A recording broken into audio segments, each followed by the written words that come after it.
एक 100 करोड़ डॉलर्स का rocket ship, future की ऐसी टेक्नोलॉजी जो एक दिन आपको मार्स तक ले जाएगी, जहां आपका एक ब्रांड न्यू घर होगा 50 करोड़ डॉलर्स के बायोस्फीयर में। Oh my gosh. और इस पूरे वीडियो में हम आपको दिखाएंगे कि फ्यूचर कितना अमेजिंग होने वाला है। आप देखोगे कि हम एक्सटिंक्ट स्पीशीज को वापस जिंदा कैसे करने वाले हैं। ये लिटरली फ्यूचर है। फ्लाइंग कार्स जो आपको कहीं भी ले जा सकती हैं, और भी बहुत कुछ। शुरू करते हैं इस $1 की लाइट से, जिसे अगर आप करोड़ों ऐसी लाइट से जोड़ते हो तो इंसानों के फ्यूचर को सिमुलेट किया जा सकता है, या मार्स के। और इस वीडियो में मैं आपको दुनिया की सबसे फ्यूचरिस्टिक टेक्नोलॉजी दिखाने को लेकर एक्साइटेड हूँ। पर उससे पहले हम जा रहे हैं $10,000 की टेक्नोलॉजी की तरफ, न्यूरोलिंक, एक कंप्यूटर चिप जिसे सर्जरी के जरिए दिमाग में इम्प्लांट किया जाता है, जिससे नोलन जैसे लोग दोबारा दुनिया से कनेक्ट हो पाते हैं। तो तुम गर्दन से नीचे पैरालाइज्ड हो। हाँ, और लगभग 8 सालों तक मैं अपनी जिंदगी में कोई मकसद ढूंढने की कोशिश कर रहा था। और फिर तुम्हें न्यूरोलिंक मिला, और इससे क्या चेंज हुआ? लोग कंप्यूटर पर जो भी काम कर सकते हैं वो सब मैं भी कर सकता हूँ। और ये सब सिर्फ अपने दिमाग के इस्तेमाल से करता है। तुम अभी से अपनी सोच से मूव कर रहे हो। हाँ दोस्त। क्या तुम अपने दिमाग से एक टेक्स्ट भेज सकते हो? ठीक है। इसके हाथ पैरालाइज्ड हैं, और आप देख सकते हैं कि इसके हाथ बिल्कुल नहीं हिल रहे। और नोलन के दिमाग में न्यूरॉन्स की गतिविधि के जरिए न्यूरोलिंक उन सिग्नल्स को मूवमेंट्स में ट्रांसलेट कर सकता है। इसने अपने दिमाग से हाई टाइप किया है। ये तो सच में बहुत क्रेजी है ना? लेकिन ये सिर्फ इतना ही नहीं कर सकता। तो तुम बस लेफ्ट सोचते हो और वो हो जाता है। लेफ्ट, राइट, मरना मत। नहीं, मैं जीत गया। इसने हमें गेम में धूल चटा दी, वो भी सिर्फ अपने दिमाग की मदद से। मैंने कभी नहीं सोचा था कि मुझे कभी ऐसा कुछ करने मिलेगा। और फ्यूचर टेक्नोलॉजी सिर्फ दिमाग ही नहीं बल्कि शरीर की भी मदद कर सकती है। काय जैसे लोगों के लिए एक 12 साल का बच्चा जो बिना हाथ के पैदा हुआ था, उसे सड़क के किनारे छोड़ दिया गया था। ये वो है जो काय को लगता है उसे मिलने वाला। ये काफी कड़क है। उसे आइडिया नहीं है कि वो एक नकली डॉक्टर के ऑफिस में है और उसे दुनिया का सबसे एडवांस्ड बायोनिक आर्म मिलने वाला है। एक $25,000 का बायोनिक लिगामेंट, लगता है किसी सुपर हीरो मूवी से निकला हो। चलो उसे सरप्राइज करें। हे काय। हेलो। क्या तुम मुझे अपने बारे में कुछ बता सकते हो? मैं 12 का हूँ और चाइना से अडॉप्ट हुआ हूँ। काय को बिल्कुल आइडिया नहीं कि वो जिमी है। तुम्हारी मॉम ने मुझे बताया कि तुम मेरे चैनल के बहुत बड़े फैन हो। रुको, ये झूठ है। हाँ, और ये वो आम है जो तुम्हें मिलने वाला था, पर मुझे ये उतना पसंद नहीं आया, तो मैं तुम्हारे लिए एक तोहफा लाया हूँ। नामुमकिन। ये पूरी दुनिया का सबसे फ्यूचरिस्टिक बायोनिक आर्म है। तुम्हारी मॉम ने मुझे बताया कि तुम्हें स्पोर्ट्स खेलना और एक्टिव रहना पसंद है, और इससे तुम्हारे लिए वो सब करना बहुत आसान। मुझे यकीन नहीं हो रहा। इस आर्म की सबसे कूल बात यह है कि इसके अंदर सेंसर्स लगे हैं, और तुम्हें हाथ को इस्तेमाल करने के लिए कुछ खींचना नहीं पड़ेगा। ये सेंसर्स तुम्हारी नर्व्स पकड़ लेंगे। ये बहुत कूल है ना? अब मुट्ठी बनाओ। वाह, क्या बात है। ये लो, इस लकड़ी के टुकड़े को पकड़ो। क्या बात है, ये बहुत ही क्रेजी है ना? ठीक है, क्या तुम मेरा हाथ मिला सकते हो? ओह, ये कितना कूल है। बहुत बढ़िया, तुम सीख गए। और अगर तुम कभी बीस्ट का लोगो ना चाहो तो इसे निकाल भी सकते हो। मैं तो ये लगा ही रखूंगा। ये मेरी जिंदगी का सबसे बेस्ट दिन है। सच में? आपके इतने सारे वीडियोस में देखा आप लोगों की मदद करते हो, पर कभी सोचा नहीं था कि मेरी भी करोगे। और अब देखो, हाँ, ये बायोनिक आर्म लाइफ चेंजिंग है, लेकिन ये कुछ भी नहीं है इस $1.5 की फ्लाइंग कार के सामने। क्या तुम्हें लगता है ये मेरी गाड़ी को हरा पाएगी? बिल्कुल। और अगर तुम जीत गए तो मैं तुम्हें $10,00,000 दूंगा। मैं जीता तो $10,00,000 दोगे? ओह हाँ। ओह ठीक है, तो चलो शुरू करते हैं। हम मेरे ऑफिस तक रेस करने वाले हैं। देखते हैं कौन ज्यादा तेज है, फ्लाइंग कार या नॉर्मल कार। ऑलराइट, रेस शुरू होती है। ओके। वो तुम्हारे बिल्कुल बगल में है। उड़ रहा है। रुको, क्या वो समुद्र की तरफ निकल पड़ा? हाँ, उसे रोड्स की जरूरत ही नहीं। ये चीटिंग है। ये एक प्रॉपर टेस्ट है। इसके लिए हमें सारे ट्रैफिक लॉज फॉलो करने होंगे। देखो, हमें स्टॉप साइन पर रुकना पड़ेगा। अब हम जा सकते हैं, लेकिन फ्लाइंग कार के साथ उसने एक सीधा रास्ता लिया है। इसीलिए जब से लोगों ने फ्यूचर के बारे में सोचना शुरू किया है, फ्लाइंग कार्स हमेशा सबसे पहला ख्याल रहा है। रुको, मुझे वो दिख रहा है। हाँ, वही वो है। शायद आधे रास्ते से भी आगे निकल चुका है और हमने अभी स्टार्ट किया है। तो हमें जल्दी करनी पड़ेगी। सोचो, अगर आपके रोज के आने जाने का टाइम आधा हो जाए तो आप हर दिन कितना टाइम बचा सकते हैं, क्योंकि आप ड्राइव करने के बजाय उड़कर जा रहे हैं। मतलब साल के करीब 1000 घंटे। 1000 तो नहीं, मैंने पर कैलकुलेट नहीं किया। ये $1.5 की फ्लाइंग कार भी उस $100 करोड़ के रॉकेट शिप के सामने कुछ भी नहीं है, जिसे हम आगे देखने वाले हैं। ये तो बस शुरुआत है। ये चीज यहाँ कितनी जल्दी पहुँच गई। नीचे आ जाओ। ओह गॉड, मैं भूल गया कि हम बीच पर हैं। जिमी इससे बिल्कुल भी नहीं जीत पाएगा। जिमी, शायद तुमने 10 लाख गवा दिए हैं। हाँ, पर लकीली मैंने ये कभी नहीं कहा कि अगर वो जीता तो मैं उसे 10 लाख दूंगा। उसने कहा कि वो मुझे 10 लाख देगा। अब सिर्फ मैं यहाँ किसी को ठोक ना दो। ओ वो रहा। तुम यहाँ कितनी देर से हो? 10 मिनट। तुम यहाँ 10 मिनट से हो? और नहीं तो क्या। ओह माय गॉड, मुझे आपका तो नहीं पता, पर मैं एक दिन इसे चलाने के लिए बहुत एक्साइटेड हूँ। और अगर तुम इसके लिए एक्साइटेड नहीं हो तो क्यों ना इस जेट पैक से काम पर जाना शुरू कर दो। लगभग $5 लाख का ये jet pack 130 kilometre per hour से भी ज्यादा तेजी से उड़ सकता है और करीब 5 किलोमीटर की रेंज के साथ ये काम पर पहुंचने का सबसे फास्ट तरीका है। मैं जॉब से खुश हूँ।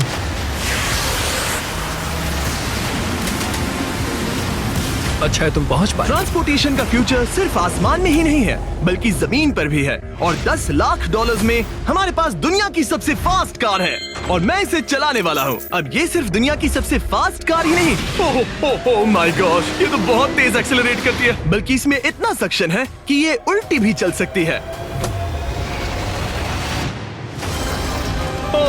Okay, oh my gosh, Oh my God! Jimmy अभी लिटरली Oh my उल्टा God, हो रहा जिमी है। को देखो। देखो ये ध्यान से। तो बहुत डरावना है, लेकिन नॉर्मल कार में होने जितना डरावना नहीं। ये कितना क्रेजी है। वो भी ग्रेविटी को डिफाई कर रहा तो है। मुझे अपने पूरे शरीर का खून सिर में चढ़ता महसूस हो रहा है। इसमें 2 इतने पावरफुल वैक्यूम फैंस हैं कि आप इसे लिटरली अपसाइड डाउन चला सकते हैं।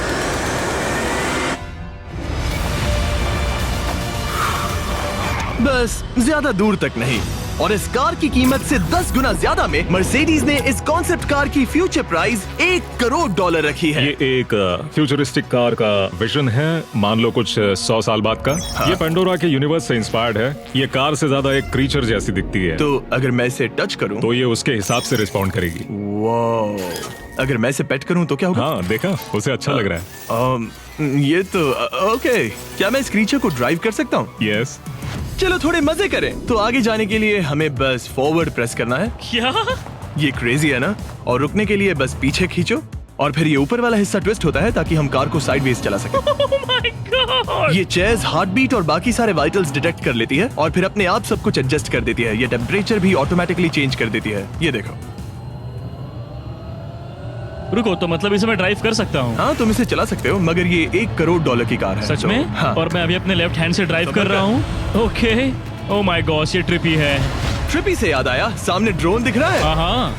उसे विंग कहते हैं। ये लिटरली डिलीवरी का फ्यूचर है। अब ये देखो, ये तो क्रेजी है और कन्वीनियंट भी। Super convenient. ये आपके पैकेजेस मिनटों में डिलीवर कर सकते हैं। और इसे टेस्ट करने के लिए जब हम अपना अगला विल्डरनेस चैलेंज वीडियो शूट कर रहे थे, मैंने विंग ऐप से एक कंटेस्टेंट के लिए स्मोक्स के इंग्रेडिएंट्स ऑर्डर किए। और वैसे तो ये बस दरवाजों तक डिलीवर करते हैं, लेकिन इस विल्डरनेस वीडियो के लिए विंग ने एक स्पेशल डिलीवरी की, वो भी किसी भी दूसरे डिलीवरी सर्विस से तेज। जिस काम में घंटों लग जाते हैं, वो इससे बस कुछ ही मिनटों में हो गया, वो भी जंगलों के बीचों बीच। ये देखो, स्मोक्स के लिए जो चाहिए वो सब मिल गया है मिनटों में। विंग आपके दरवाजे तक या बैकयार्ड तक डिलीवर करता है। ये क्या है? Flying packages? और ये फ्यूचर नहीं है, विंग अब तक लोगों के दरवाजों तक 7.5 लाख से ज्यादा पैकेजेस डिलीवर कर चुका है। Thanks Jimmy. और जानने के लिए wing.com/MrBeast पर जाइए। लेकिन अभी के लिए हम जा रहे हैं अपनी $20 करोड़ की टेक्नोलॉजी की तरफ। अब हम आए हैं अपसाइड फूड्स के यहाँ, जिन्होंने लिटरली हजारों लाखों किलो चिकन मीट बनाया है, वो भी बिना एक भी मुर्गी को मारे। जो कि कमाल की बात है, क्योंकि हर दिन 22 करोड़ से ज्यादा चिकन्स को मारा जाता है पूरी दुनिया में मीट की डिमांड को पूरा करने के लिए। और अपसाइड फूड्स ने इस टेक्नोलॉजी को बनाने के लिए $20 करोड़ से भी ज्यादा रिसर्च और डेवलपमेंट में खर्च किया है। आओ तुम्हें प्रोसेस दिखाता हूँ। हाँ प्लीज, मुझे कुछ समझ में नहीं आ रहा। 2018 में हमने चिकन एग से सेल्स लिए। हमने एक अंडा तोड़ा, उसमें से थोड़े सेल्स निकाले और इसमें फ्रीज कर दिए। इसका टेम्परेचर -80 तक जाता है। वाव! और उन्हीं सेल्स से तुमने हजारों लाखों किलो चिकन मीट बना दिया। स्टेप 2 में हम उन सेल्स को निकालते हैं और धीरे धीरे थॉव करते ओह हैं। My gosh! तो ये चिकन की बॉडी को सिमुलेट कर रहे हैं, जिससे सेल्स मल्टीप्लाई हो रहे हैं। जब हमें काफी सेल्स मिल जाएंगे, हम स्टेप 3 पर जाएंगे। ये है प्रोटीन, फैट, शुगर। मैं लिटरली उन चिकन सेल्स को फीड कर रहा हूँ ताकि वो चिकन मीट में मल्टीप्लाई हो सके। सही कहा, हाँ। और जैसे ही चिकन फीड कंटेनर में जाता है, वो इन पाइप से होते हुए पूरी फैक्ट्री से गुजरता है और आखिर में यहाँ पहुँच जाता है। तुम इसमें झाँक कर देख सकते हो, तुम्हें इसमें चिकन सेल्स तैरते हुए दिखेंगे। Oh my gosh! ये तो बहुत चिकन है। तो हर 2 सेकंड में ये 1 चिकन के बराबर मीट प्रोड्यूस कर लेता है। हाँ, हर कुछ सेकंड्स में। और अपसाइड फूड्स का इकलौता फायदा बस चिकन्स की जिंदगियां बचाना नहीं है। इन चिकन्स को बीमारियां नहीं होती, तो फार्म में भी डिजीज फैलने की टेंशन नहीं रहती और आप बीमार चिकन को नहीं खा रहे। सच कहूँ तो ये बहुत ही अच्छी डील है। चलो टेस्ट करके देखते हैं। प्लीज, मुझे इसे ट्राई करना है। चलो इसे टेस्ट करें। हम इस मीट को टेस्ट करने वाले हैं जो हमने अभी अभी ग्रो किया। अंदर आ जाओ, मैं अपने सबसे बेस्ट शेफ्स में से एक को लाया हूँ, निक डी जियोवानी। इसने हमारे लिए 2 चिकन सैंडविचेस बनाए हैं। इसमें से एक सैंडविच के लिए आज 1 चिकन मारा गया था, दूसरे में एक भी चिकन नहीं मरा, उसे लैब में ग्रो किया गया था। क्या लगता है कौन सा पसंद आएगा? अगर इसे सही से बनाया होगा तो फर्क नहीं बता पाओगे। ओके, ये कमाल का टेस्ट होगा। अब ये हमें दोनों चिकन सैंडविचेस में से एक दे रहे हैं, हम इसे ट्राई करने वाले हैं। आप देख सकते हैं ये क्या है, लेकिन मुझे और टरीक को नहीं पता। चीयर्स। चीयर्स। शुरू करते हैं। हाँ, ये चिकन है। चिकन। अब हम दूसरा ट्राई करेंगे। ये कौन सा वाला है हम नहीं जानते। चीयर्स। मुझे समझ में नहीं आ रहा। ये दोनों इतने सेम है कि समझ नहीं आ रहा है। मतलब दोनों चिकन ही है। जो भी हो, लेकिन दोनों का टेस्ट बहुत अच्छा है। ये वाला कल्टीवेटेड है। तुम गलत हो। बिल्कुल नहीं। ये है कल्टीवेटेड वाला। सच में मुझे फर्क समझ ही नहीं आ रहा है। और कमाल की बात यह है कि इससे आने वाले फ्यूचर में करोड़ों चिकन्स और दूसरे जानवरों की जानें बचाई जा सकती हैं। और यहीं से हम पहुंचते हैं कोलोसल तक, एक $40 करोड़ की फ्यूचर टेक कंपनी जिसने लिटरली डायर वुल्फ को वापस जिंदा किया और अब ये जिंदा करने वाले हैं वुली मैमथ और डोडो बर्ड को। ये इसके फाउंडर हैं और आज जो एनिमल्स हम देखने वाले हैं उन्हें एक्सटिंक्शन से वापस लाने की जिम्मेदारी इनकी है। आज तुम साइंटिस्ट बनोगे और यहाँ का पूरा प्रोसेस देखोगे। एक्सटिंक्ट स्पीसीज को वापस लाने के लिए जो स्टेप्स होते हैं उनमें तुम हमारी हेल्प करोगे। मेरे पास डिग्री तो नहीं है पर मैं तैयार हूँ। हजारों लाखों साल पहले वुली मैमथ्स मेनलैंड पर राज करते थे, लेकिन आइस एज खत्म होने के बाद वो सब एक्सटिंक्ट हो गए और वो अपना डीएनए पीछे छोड़ गए अपने फॉसिलाइज्ड टस्क के रूप में। ये एक असली टस्क है, अलास्का से मिला हुआ, करीब 43,000 साल पुराना। ये दुनिया की सबसे कूल चीजों में से एक है। हाँ बिल्कुल, और यही हमें मैमथ को वापस लाने में हेल्प करेगा। एक वुली मैमथ को वापस लाने में कितने दशक लगेंगे? हमारे पास मैमथ इसी दशक में होंगे। Oh my gosh. और मैं डायरेक्टली हेल्प कर रहा हूँ एक असली मैमथ का डीएनए सैंपल कलेक्ट करके। ये लो, परफेक्ट, तुमने बहुत अच्छा किया। ये एक 43,000 साल पुराना टस्क का हिस्सा है और ये एक एक्सटिंक्ट क्रीचर को वापस जिंदा करने का बस पहला स्टेप है। फिर हम इस डीएनए को क्लोन करेंगे। तुम लेजर का इस्तेमाल करके सेल के अंदर छेद करोगे और फिर उस सेल को ट्रांसफर करके क्लोन करोगे। रुको, मुझे कोड ट्राई करने दो। ओके, 1 2 3 4। ओह माय किसी को गॉड, यहाँ घुसना है तो मुझे याद करो। कोड 1 2 3 4 बिल्कुल नहीं है। उस ऑरेंज पेडल पर एक बार पैर रखो। ठीक है, अब अपने राइट हाथ से उस छोटी पाइपेट को मूव करो और हाँ। लेजर से जो होल किया था उसे उसके अंदर ले जाओ। ऑलमोस्ट हो गया, ओके, एकदम सटीकता के साथ। तुमने कर लिया। हाँ। और फिर हाँ बहुत अच्छे। ओके, कर दिया। तुमने डीएनए सक्सेसफुली एक्सट्रैक्ट कर लिया है। मैं इसे किसी और में डालना चाहता हूँ। क्या इसे ऐसे करना हाँ चाहिए? बिल्कुल कर सकता है। ठीक मतलब है। वही तो क्लोनिंग प्रोसेस था। मैं क्लोनर हूँ तो अब मुझे आ गया, टेंशन मत लो। फिर बस इसे यहाँ डालना है। हाँ, ओ ओ ओ, आराम थोड़ा से। ज्यादा हो गया। ये तो जो होना चाहिए था उसका एग्जैक्टली उल्टा हो मुझे गया। एनिमल्स क्लोन करने में और प्रैक्टिस चाहिए। लेकिन वुली मैमथ को वापस जिंदा करने से पहले उन्होंने उसका डीएनए एक माउस के डीएनए के साथ मिक्स किया और एक वुली माउस बनाया। और बस कुछ ही सालों में कोलोसल इसी टेक्नोलॉजी का इस्तेमाल करके वुली मैमथ को एक्सटिंक्शन से वापस ले आएंगे। ऑलराइट, एक क्रेजी सवाल है, इसे छू सकता हूँ? हाँ, हमारी एनिमल ऑपरेशन टीम के अलावा तुम पहले इंसान होगे जो इस वुली माइस को छू रहा है। मैंने खुद Big basket. Delivering in 10 minutes. भी इसे कभी पेट नहीं किया। मैं लिटरली एक ऐसे एनिमल को छू रहा हूँ जो आज से पहले कभी इतिहास में एग्जिस्ट ही नहीं करता था। ये है डेल। डेल कितना सॉफ्ट है। अब मेरे पास वुली मैमथ का डीएनए है, क्या कोई खरीदना चाहेगा? मैं बेच रहा हूँ। कोई इसके हाथ धुलवाओ नहीं, प्लीज। कोलोसल ने $40 करोड़ से ज्यादा सिर्फ एनिमल्स को वापस लाने के लिए नहीं बल्कि उन्हें एक्सटिंक्शन से बचाने के लिए भी खर्च किए हैं। इसमें सिर्फ क्या इस है? बायो वॉल्ट में ही हमारे पास 1000 से भी ज्यादा स्पीशीज है। यहाँ 1000 से भी ज्यादा स्पीशीज हैं जो एक दिन एक्सटिंक्ट हो सकती हैं और तुम उनका डीएनए संभाल कर रख रहे हो ताकि उन्हें Exactly. वापस ला सको। बेन ने मुझे कुछ सैंपल्स लेबल भी करने दिए जिन्हें लिटरली सैकड़ों सालों तक स्टोर किया जा सकता है। ये दर्जनों एंडेंजर्ड स्पीशीज हैं जिन्हें मैं इसमें स्लाइड करने वाला हूँ। बंद करो। हाँ ओके, और ये यहाँ सालों तक पड़े रह सकते हैं, दशकों तक। हाँ, दशकों अगर तक। इनमें से कोई स्पीशीज एक्सटिंक्ट हो जाए तो तुम इनका ब्लड और टिश्यू लेकर उन्हें clone कर रीएनिमेट सकते और क्लोन कर सकते हैं। हो। हाँ, ज्यादा लोग इसके बारे में जानते क्यों नहीं है? ये क्रेजी है। और जाने से पहले मेरे पास इनके लिए एक छोटा सा सरप्राइज था। एक फेवर मांग सकता हूँ? मांगो। तरीक मुझे दो। हाँ। ये मीट से बना एक केक है और तुम्हारे पास 2 डायरवुल्व्स हैं जिन्हें तुम एक्सटिंक्शन से वापस लाए हो। पता है तुम्हारे डायरवुल्व्स क्लासिफाइड हैं, लेकिन अगर मैं तुम्हें ये दे दूं तो क्या तुम ये मीट केक उन डायरवुल्व्स को देकर फिल्म करोगे? हाँ जरूर करूंगा। ओके, सुनकर अच्छा लगा। और बेन ने अपना वादा निभाया। इस वक्त आप यूनिवर्स के 2 इकलौते डायरवुल्व्स को देख रहे हैं जिन्हें लिटरली अतीत से दोबारा लाया गया है। देखो अपने लिए बनाए स्पेशल केक को कैसे मजे से खा रहे हैं। और सारे एनिमल्स को बचाने और सारे ह्यूमंस को बचाने में बस $10 करोड़ का फर्क है, जो हमें इस $50 करोड़ के बायोस्फीयर तक ले आता है, जो लिटरली इस बात का ब्लूप्रिंट है कि दूसरे प्लैनेट्स पर ह्यूमन लाइफ कैसी होगी। चलो आज के लिए मार्शियंस बनते हैं बॉयज। Let's go. क्योंकि यही बायोस्फीयर हमारा मार्स पर फ्यूचर होम हो सकता है और वहाँ सर्वाइव करने के लिए इसे अपना ऑक्सीजन, पानी और सेल्फ सस्टेनिंग फूड सोर्स खुद प्रोड्यूस करना होगा। अंदर आओ बॉयज और डोर को सील करना मत भूलना। अब हम बायोस्फीयर के अंदर सील हो चुके हैं, यानी अब हम ये सूट्स उतार सकते हैं। बस मेरी नाक संभालना। ओके, तुम ठीक हो? यस ओके, वाह, एक एस्ट्रोनॉट बनना जितना सोचा उससे ज्यादा मुश्किल है। चलो मार्शियंस होने के तौर पर अपना पहला दिन शुरू करते हैं। हालांकि अभी हम सच में मार्स पर नहीं हैं, पर अगर कभी अर्थ रहने लायक ना रहे तो ये बायोस्फीयर ह्यूमैनिटी को बचा सकते हैं। इसके अंदर ह्यूमैनिटी के लिए हर जरूरी चीज मौजूद है। मेरे लिए गर्लफ्रेंड भी। ये बायोस्फीयर है, भगवान नहीं, ये चमत्कार नहीं कर सकता। इस जगह में 5 अलग अलग बायोम्स भी हैं, बिल्कुल माइनक्राफ्ट की तरह। मैं आपको सबसे कूल बायोम दिखाना चाहता हूँ, एक रेन फॉरेस्ट। शायद आपने रियलाइज ना किया हो, लेकिन इनमें से कुछ प्लांट्स यहाँ 30 साल से भी ज्यादा समय से जिंदा हैं। डूड, ये तो तरीक से भी पुराने हैं। नहीं, एक्चुअली नहीं, वो भी 30 साल का है। अब अगर हम यहाँ से आगे चलते रहें तो इस रेन फॉरेस्ट में ये भी होती है बारिश। यहाँ तो सच में बारिश हो रही है। मैंने उन्हें बायोस्फीयर के सिर्फ लेफ्ट साइड में बारिश करने को कहा, इसीलिए मैं सूखा हूँ और तुम दोनों भीग रहे हो। तुम्हें ठंडी तो नहीं लग रही? हाँ, बहुत ठंड तो आ है। जाओ, यहाँ बारिश नहीं हो रही है। ओ, यहाँ सच में बारिश नहीं हो रही जानते है। हो वो स्नो ग्लोब्स जो क्रिसमस पर मिलते हैं? हाँ। तो ये वही बायोस्फीयर है, तुम्हारा अपना मिनी अर्थ, जिसे तुम सोलर सिस्टम के किसी भी प्लेनेट पर रख सकते हो। और रियल वर्ल्ड की तरह यहाँ सिर्फ रेन फॉरेस्ट ही नहीं, अब हम सवाना की तरफ जा रहे हैं। सवाना बायोम में खाना उगाने के लिए सबसे सही क्लाइमेट है और इसी वजह से ये 5 बायोम्स में से सबसे जरूरी भी है। आप देख सकते हैं ये गोस्ट पेपर्स हैं। नोलन, तुम इसे ट्राई करोगे? श्योर। एक्चुअली नहीं, मुझे पानी चाहिए। हाँ, मुझे सच में पानी ये चाहिए। गोस्ट पेपर है।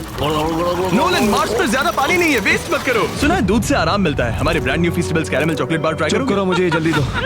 नोलन के मुंह की करंट हालत से मिलते जुलते एनवायरनमेंट के लिए हम आए डेजर्ट बायोम में। ऑलराइट, अंदर मत घुसना वाला साइन इग्नोर करो। हवा फील हो रही है? रुको, हम अंदर हैं। ऐसी हवा जरूरी है ताकि पेड़ खड़े रह सके और बहुत स्ट्रॉन्ग बने रह सके। ये इस बायोस्फीयर की काउंटलेस डिस्कवरीज में से एक है। रिसर्च के लिए ये जगह कमाल की है। ठीक है जेंटलमैन, ये सामने स्वैम्प लैंड है और इसकी कूल बात ये है, इन प्लांट्स में से एक को पकड़ो। ये क्या है? इसका टेस्ट बिल्कुल पोटैटो चिप जैसा है।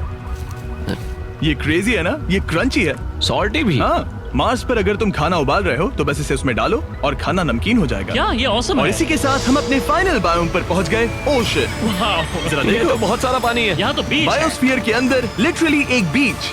अब हमारे पास यहाँ पूरी जिंदगी सर्वाइव करने के लिए सब कुछ है, तो क्यों ना हम एक मार्शियन डिनर करें घोस्ट पेपर के बिना। एक्स्ट्रा गोस्ट पेपर के साथ। चलो चले। ये एक वर्टिकल गार्डन है जो कि 2.5 एकर्स के फार्मलैंड जितना खाना उगा सकता है। सिर्फ 20 साल पहले अगर आप इस वर्टिकल गार्डन को बिजनेस में बदलना चाहते तो ये लगभग इम्पॉसिबल होता, मगर शॉपिफाई की वजह से आज बिजनेस को चलाना पहले से ज्यादा आसान हो गया है। जैसे इस वीडियो की टेक्नोलॉजीज दुनिया बदल रही हैं, वैसे ही शॉपिफाई ने बिजनेस शुरू करने की दुनिया बदल दी है, उसे पहले से कहीं आसान बनाकर। हर 26 सेकंड में शॉपिफाई पर एक सेल होती है। काल, तुम्हें कुछ लेमन्स चाहिए? हाँ, प्लीज। शॉपिफाई का नया टूल साइडकिक आपके बिजनेस के लिए एक एआई को-फाउंडर जैसा है, जो वेबसाइट्स बनाने, मार्केटिंग प्लान सेट करने और रूटीन टास्क हैंडल करने में मदद करता है, जिससे आपका टाइम बचे। ये सच में कमाल है। गोस्ट पेपर फिर से? नहीं। ये तो छोटा वाला है, नहीं, अब तो खाना नहीं। पड़ेगा। और क्योंकि हम सिर्फ लेमन्स और गोस्ट पेपर्स पर नहीं जी सकते, मार्स पर एक और चीज हो सकती है, कल्टीवेटेड चिकन, अपसाइड फूड से। ये चिकन जो चिकन्स को मारे बिना बनता है, ये बायोस्फीयर और इस वीडियो में दिखी हर चीज कभी किसी के दिमाग में बस एक आइडिया हुआ करती थी। शॉपिफाई से आप भी हमारे भविष्य को तराशने में अपना रोल निभा सकते हैं। आपके दिमाग में जो भी आइडियाज हैं, उन्हें सच कर सकते हैं। बस इस QR कोड को स्कैन करके या shopify.com/MrBeast पर जाकर अपने ड्रीम्स को एक रियल बिजनेस में बदलो। ये आप आज ही कर सकते हैं या फिर सोने से पहले। ये फ्यूचरिस्टिक टेक थोड़ी क्रेजी है, पर ये वक्त में इतने भी दूर नहीं है। मतलब अगर कभी कोई लड़की नोलन से बात करे और उनका बच्चा हो जाए, तो हो सकता है कि शायद वो बच्चा एक दिन मार्स पर बड़ा हो। इस वीडियो में दिखाई गई हर चीज मुमकिन है। तुम्हारा बच्चा होगा, बस वो पार्ट को छोड़कर। ये सारी चीजें जादू से तो मार्स पर टेलीपोर्ट नहीं होने वाली। इन्हें वहाँ तक ले जाने के लिए रॉकेट शिप की जरूरत है, और अभी के लिए वो रॉकेट शिप है स्टारशिप, एक $100 करोड़ का फ्यूचरिस्टिक टेक जिसे स्पेसएक्स ने पॉसिबल बनाया, जिन्होंने हमें यहाँ इन्वाइट किया ताकि हम उनके प्लान्स देख सके मार्स पर हजारों स्टारशिप्स लॉन्च करने के, जिससे ह्यूमैनिटी एक मल्टी प्लैनेटरी स्पीशीज बन जाएगी। स्टारशिप यही बनी है दुनिया की सबसे बड़ी बिल्डिंग्स में से एक के अंदर। उन्हें इतनी बड़ी बिल्डिंग की क्या जरूरत? एक साइड से रॉ मटेरियल्स अंदर आते हैं और दूसरी साइड से रॉकेट शिप्स बाहर निकलते हैं। मतलब वैसे? हाँ, मतलब यहाँ हर तरफ रॉकेट शिप के पार्ट्स पड़े हैं। और अब स्टारशिप के वाइस प्रेसिडेंट हमें दिखाने वाले हैं कि यहाँ डेवलप हो रही टेक्नोलॉजी ह्यूमैनिटी के फ्यूचर को कैसे डिफाइन करेगी। ये स्टारशिप के अंदर का हिस्सा है। कुछ ही सालों में हम लोगों को चांद पर भेजेंगे और उसके थोड़े टाइम बाद मार्स हम पर। मार्स के टिकट्स खरीद सकते हैं? हाँ, बाद में बात करते हैं। चलेगा। और आप एक टाइम पर हजारों स्टारशिप्स भेजना चाहते हैं? हजारों स्टारशिप। और हर स्टारशिप में 100 लोग आ सकते हैं? हाँ। Oh my gosh bro, future तो क्रेजी है। मैं बहुत एक्साइटेड हूँ। जब मुझे ह्यूमैनिटी की अब तक की सबसे कूल चीज दिखाई जा रही थी, तब मैं कुछ मुश्किल सवाल पूछना चाह रहा था। क्या स्टारशिप ने कभी स्पेस में कोई अनआइडेंटिफाइड ऑब्जेक्ट एनकाउंटर किया है? अब तक तो नहीं, इतना ही हम बता सकते हैं। अगर मैं यही ऑफ कैमरा पूछूं तो क्या जवाब अलग होगा? नहीं। एनीवेज आगे बढ़ते हैं। ये क्रेजी है कि यहाँ सब कितने नॉर्मल है, मतलब यहाँ सब मेहनत कर रहे हैं, पर शायद इन्हें इस तरह रोज रॉकेट्स पर काम करना नॉर्मल लगता है। ये क्रेजी है। जानते हो ना, तुम लोग रॉकेट शिप पर काम कर रहे हो। क्या ये क्रेजी नहीं है? अगर उन्हें पता नहीं होता तो मैं घबरा जाता। और ये दोनों जो रॉकेट्स बना रहे हैं वो फुली रीयूजेबल स्टारशिप्स हैं, और जब ये अर्थ के एटमॉस्फेयर में वापस एंटर करते हैं तो लावा से भी ज्यादा गर्म टेम्परेचर्स झेलते हैं। इसीलिए स्पेसएक्स टीम ने एक custom heat shield system engineer हम किया है। हीट शील्ड टाइल्स की बात कर रहे थे और ये रही उसकी एक टाइल जिसे तुम पकड़ सकते हो। क्या लगता है? तो ये है वो हीट शील्ड टाइल। ये असली Wow, हीट शील्ड टाइल ये है। तो बहुत हल्की है। इसे पकड़ के देखो। क्योंकि इनमें ऐसे टोटल 18,000 लगे हैं। ये कितनी गर्म हो सकती है? इतना गर्म कि इसे ब्लो टॉर्च से भी कोई फर्क नहीं पड़ेगा। अगर मैं अपना हाथ यहाँ रखूं, ये टाइल यहाँ हो और आप इस पर ब्लो टॉर्च चलाओ, तुम्हें कुछ नहीं होगा। सच में आपको इतना भरोसा है? हाँ, मुझे इतना भरोसा चलो है। टेस्ट करते हैं। कोई ब्लो टॉर्च दो। मेरे कॉन्ट्रैक्ट में ये तो नहीं था। उसकी जरूरत ही नहीं। ओ, ब्लो टॉर्च भी स्टारशिप जैसा ही है। ये कंपनी कितनी कमिटेड है, मुझे अच्छा लगा, ताकि आप जान सको कि ये असली है। ये देखो। काल तुम्हें चाहिए? हाँ, क्यों नहीं। मैं इसे पकड़ता हूँ। रुको रुको, ओ, मेरे हाथ को मत जला। हाँ बिल्कुल।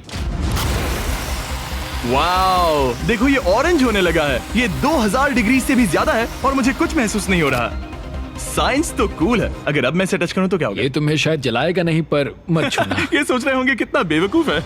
स्पेसएक्स एक ही टाइम पर सैकड़ों स्टारशिप्स बना रहा है। आप लोग रॉकेट्स ऐसे बना रहे हो जैसे ये कोई कार हो। एग्जैक्टली, ये बेसिकली एक कार असेंबली लाइन है जो रॉकेट्स बनाती है। इसके बाद मुझे वो करने की परमिशन मिली जो नॉर्मली सिविलियंस के लिए ऑफ लिमिट्स होता है। ये एक फ्लैप है, यहाँ सारी टाइल्स इंस्टॉल की जा रही क्या हैं। मैं एक लगा सकता हूँ? पूछने दो, हम नहीं चाहते कि रॉकेट फट जाए। हाँ बिल्कुल। मतलब हमने कभी किसी अनट्रेन्ड इंसान से फ्लाइट हार्डवेयर इंस्टॉल नहीं करवाया। तो हमारे पास यहाँ एक हीट शील्ड टाइल है। ओह, इसे यहाँ ओके। लगाते हैं, फिर एजेस को फोल्ड करके टाइल को फिट करते हैं, और हम ओके। तुम्हें ये करने दे रहे हैं। ओ सच में? पर तुम ये सिर्फ एक बार कर सकते हो, इसे दोबारा ओह। नहीं किया जा सकता। तो अगर ओह। तुमने कोई गड़बड़ की तो हमें इसे तोड़कर निकालना होगा। सच में? हाँ, तो नो प्रेशर। ये तो काफी प्रेशर ओके, लग रहा मैं है। तैयार हूँ। मैं रॉकेट इंजीनियर हूँ। हाँ, अगर तुमने ये सही किया तो ये स्पेस तक जाएगा, ओके। और अगर नहीं किया इसे तो निकालना खत्म। पड़ेगा? लेकिन हाँ, ऐसे तो नहीं। नहीं, उल्टा है। बिल्कुल गलत। इसमें सच में रॉकेट साइंस लगेगी। अब बस इसे धक्का दो। बस नीचे पुश करूँ? हाँ, हो बहुत गया। अच्छे। ओके, तुमने कर दिखाया। अब मैं इस पर साइन कर रहा हूँ। MB mister beast. अगर किसी वजह से इस टाइल से ये रॉकेट डिस्ट्रॉय हुआ तो यहाँ जो भी हो रहा है वो सब AI है, ये असली नहीं है। आप प्रूव नहीं कर सकते ये रियल है। पर मैं गवाह हूँ। तुम भी तो AI हो। अगर ये रॉकेट डिस्ट्रॉय हुआ तो ये $100 करोड़ की रॉकेट फैक्ट्री है तो बहुत बड़ी, पर फिर भी स्टारशिप बनाने के फाइनल स्टेप के लिए ये काफी नहीं है। ये है स्टारशिप का एक्चुअल साइज। जब इसे पूरी तरह असेंबल किया जाता है, वो सब कुछ जोड़कर जो हमने अभी देखा, इसके साइज का अंदाजा कैमरा पर उतना अच्छा नहीं दिखेगा। ये बहुत ही बड़ा है। ऐसा भी हो सकता है कि एक दिन आप इसमें बैठकर किसी दूसरे प्लेनेट पर जा रहे हो। क्रेजी। और स्टारबेस टूर के एंड में उन्होंने हमें बाकी सारे स्टारशिप्स दिखाए जो स्टारबेस कैंपस के आसपास स्पेस जाने के लिए तैयार खड़े हैं। सोशल मीडिया और न्यूज वाले फ्यूचर को बहुत नेगेटिव और डरावना दिखा सकते हैं, पर सच कहूँ तो इस वीडियो में मैंने जो देखा उससे मुझे उम्मीद मिली। डिसेबिलिटीज वाले लोगों को जिंदगी जीने का एक नया मौका देने वाले इंसेन बायोटेक से लेकर हवा में उड़ने वाली कार्स जो हमारे ट्रैवल करने के तरीके को बदल रही हैं, और DNA टेक्नोलॉजी तक जो एनिमल्स को सफरिंग और एक्सटिंक्शन दोनों से ही बचा रही हैं। दूसरे प्लैनेट्स पर कैसे जाते हैं ये सीखना और वहां तक पहुंचने के तरीके ढूंढना, इंसानों को पृथ्वी से आगे उन दुनियाओं तक ले जाना जहां पहले पहुंचना नामुमकिन था। और अगर आप मुझसे पूछो तो ये फ्यूचर काफी एक्साइटिंग है।